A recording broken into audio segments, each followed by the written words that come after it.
दोस्तों नमस्कार। एक अपडेट और अपडेट क्या, आपसे कुछ निवेदन करना चाहता हूं जी। निवेदन भाई साहब ये करना चाहता हूं कि देखिए 20 तारीख बीत गई, 20 नवंबर बीत गई और 20 नवंबर बड़ी महत्वपूर्ण थी हमारे आप जैसे पेंशनर्स के लिए, बैंक पेंशनर्स के लिए बहुत ही महत्वपूर्ण तारीख होने वाली थी जी। वो इस वजह से कि हमारा आपका एक बहुप्रतीक्षित मुकदमा, जिसका एक बहुत जमाने से हम लोग इंतजार कर रहे थे कि कब इसमें डेट लगे और कब आरबीआई लाइन पर हम लोगों का भी पेंशन अपडेशन हो जी। अरे मैं सीधे बता रहा हूं भाई साहब कि एमसी सिंगला साहब का जो केस है, उस केस की जो डेट 20 तारीख को लगी थी और हम लोग 20 तारीख का इंतजार करते रहे। लेकिन हुआ क्या कि 16 तारीख को ही एक आदेश पारित कर दिया। आदेश क्या पारित कर दिया, एक ऑफिस आर्डर टाइप का निकाला सीजेआई साहब ने, नए वाले सीजेआई साहब ने, ऑनरेबल जस्टिस संजीव खन्ना साहब ने। और उसमें उन्होंने कौन कौन से केस कब कब लगने हैं, कौन कौन से नहीं लगने हैं, इस संदर्भ में किस किस टाइप के मेरा मतलब लगने हैं, ये उन्होंने अपना आदेश पारित किया कि ट्यूसडे, वेडनेसडे और थर्सडे को जो है रेगुलर केसेस नहीं लगेंगे, ट्रांसफर पिटीशंस लगेंगी, बेल केसेस लगेंगे और पार्ट थर्ड लगेंगी। इस तरीके की बातें उन्होंने कुछ कही और ये कहा कि अग्रिम आदेशों तक, शायद 25 जनवरी तक ऐसा कुछ है, ये नहीं लगेंगे, जो भी इस तरीके का आदेश किया उन्होंने। अब हम लोगों का 20 तारीख को लगा था। अब 20 तारीख को तो वेडनेसडे था ही भाई साहब। अब वेडनेसडे था तो हमारा मुकदमा अपने आप ही टहल गया। कब से नहीं लगा था?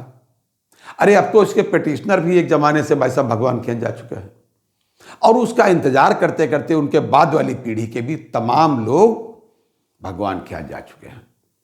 मेरी नहीं समझ में आता कि हम लोगों का भविष्य कैसा है, कहाँ है और कब जाकर के हम लोगों का पेंशन अपडेशन आरबीआई लाइन पर होगा, क्योंकि भाई न्याय हमको यहीं से मिलना है। लेकिन कॉम्बिनेशन ये जब बैठे तभी मिल पाएगा जब यहाँ सुप्रीम कोर्ट पर डेट लगे और लगने के लिए ऊपर वाले का नहीं, भगवान का आदेश हो जाए, भैया आज सुनी लो। लेकिन ऐसा हो नहीं पा रहा है। क्यों नहीं हो पा रहा हम नहीं जानते। पिछले सीजीआई साहब ने कुछ महीने पहले ही ऐसा आदेश किया था कि जिन मामलों में पिटिशनर सीनियर सिटीजन हैं उनको प्रायोरिटी बेसिस पे देखा जाए। तो खैर जो पुरानी बात हो गई है वो भी चले गए, पुरानी बातें भी गई।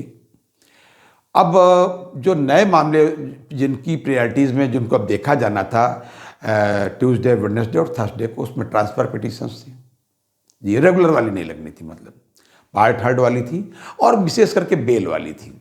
ऐसा उनके आदेश में लिखा, मैं नहीं कह रहा, ये उनके उसकी आदेश में जो उनका इंटरनल ऑफिस आर्डर था, मैंने पिछली वीडियो में अपने लगाया भी है।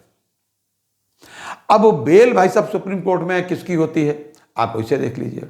सब लोग जानते हैं कि सुप्रीम कोर्ट तक पहुंचने के लिए, बेल तक पहुंचने के लिए ज़्यादातर अधिकांशतः कौन होते हैं और प्रायोरिटीज उनकी क्या होती हैं, उनको कैसे सुना जाता है और कौन से वकील अपनी तारीख लगवा पाते हैं किसी तरीके से, किस टाइप के वकील। क्योंकि हम लोग तो पेंशनर हैं, हमारी तरफ से तो हमारे अपने बैंकर भाई एडवोकेट सेवाराम जी जो पूर्व बैंकर हैं वो लगे हुए हैं इसी केस में। वो तब से लगे हुए हैं जब से भाई साहब ये मुकदमा शुरू हुआ।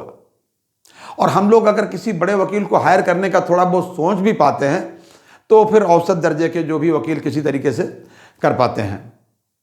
लेकिन आजकल जो वकील ज़्यादा चर्चित हैं उन वकीलों को हम लोग तो नहीं कर पाते। हालांकि हमारे वीडियो में तमाम कमेंट्स आते हैं कि साहब हम लोग कंट्रीब्यूशन देने को तैयार हैं किसी तरीके से, इन टाइप के वकील जो ये वकील इनको कर लिया जाए।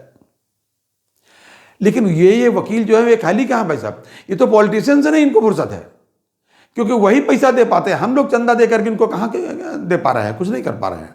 हम लोगों की पोजीशन ही नहीं है, हम लोग तो सर्वाइवल के लिए परेशान है भाई साहब।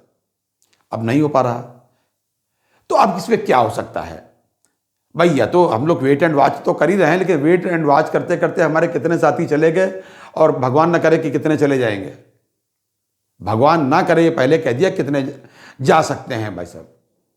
मैं तो एक आपसे निवेदन करूंगा, जो मैं समझ पाया हूं कि हमारी आपकी बात अभी तक क्यों नहीं सुनी जाती है भाई साहब। मैं तो ये जानता हूं, समझ पाया हूं, आपसे शेयर करता हूं अपनी बात और चाहता हूं कि आप अपनी मोहर लगा करके, कमेंट के माध्यम से मोहर लगा करके इस बात का अनुमोदन करें कि ये बात सरकार के कानों तक पहुंचे। जब वीडियो वहां तक ज़्यादा से ज़्यादा व्यूज़ के साथ पहुंचेगा तो सरकार के कानों तक पहुंचता सब है, बिल्कुल पहुंचता भाई साहब।